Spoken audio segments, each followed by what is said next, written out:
রায়গঞ্জ থেকে কোচবিহারের রশিদগিরিতে পিকনিকে যাবার সময় ইসলামপুর চৌরঙ্গি মোড়ে দুর্ঘটনার কবলে পড়ল পিকনিকের বাসটি। মোট 25 জন যাত্রী নিয়ে বাসটি কোচবিহারে যাচ্ছিল। ইসলামপুর চৌরঙ্গি মোড়ে বাসটি ডিভাইডারে ধাক্কা মারলেই দুর্ঘটনা ঘটে। দুর্ঘটনায় যাত্রীরা অল্প বিস্তর জখম হন। দুর্ঘটনাগ্রস্ত যাত্রীদের দ্রুত ইসলামপুর মহকুমা হাসপাতালে চিকিৎসার জন্য আনা হয়। প্রাথমিক চিকিৎসার পর প্রায় প্রত্যেককেই ছেড়ে দেওয়া হয়। এক মহিলার আঘাত গুরুতর থাকায় তাকে ইসলামপুর মহকুমা হাসপাতালে ভর্তি করা হয়েছে।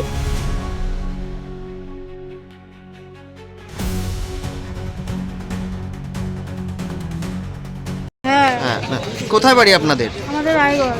কোথায় যাচ্ছিলেন? পিকনিকে। কোথায়? এই রশিদগিরি। রশিদগিরি। কতজন ছিলেন বাসের 25 ভিতরে? জন। 25 জন। কারো চোট লেগেছে?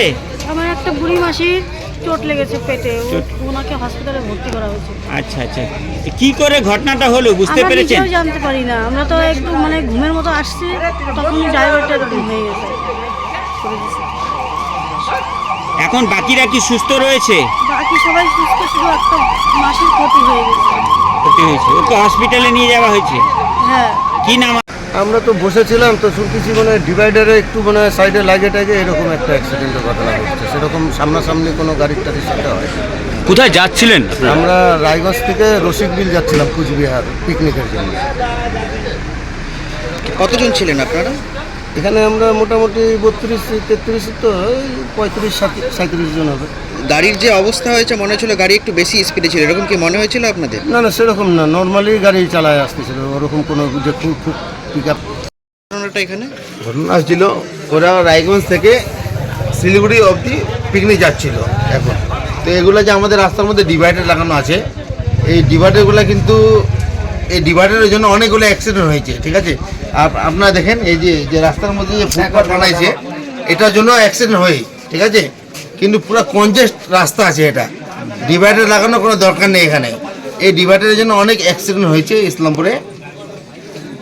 2 দিন 3 দিন পরে একটা অ্যাক্সিডেন্ট হতে থাকে এখানে, ঠিক আছে? কিন্তু আমি জানি যে ইসলামপুরে যে মিউনিসিপ্যালিটি এটা পারমিশন দেয়, ঠিক আছে? কিন্তু ওরা যে পারমিশনটা দেয়, কি এটা যে মিউনিসিপ্যালিটি এরিয়া, ওরা কি করে পারমিশনটা দেয় এখানে? যে এটা একটা রানিং রাস্তা, এখানে কনজেস্টেড এরিয়া, ঠিক আছে? তারপরে ডিভাইডার দেওয়ার কোনো দরকার নেই তো।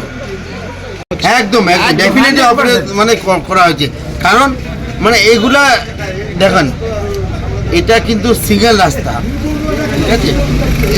এগুলা যে দিয়েছে এটার জন্য কিন্তু ব্যুরো রিপোর্ট, উত্তর বাংলা সংবাদ।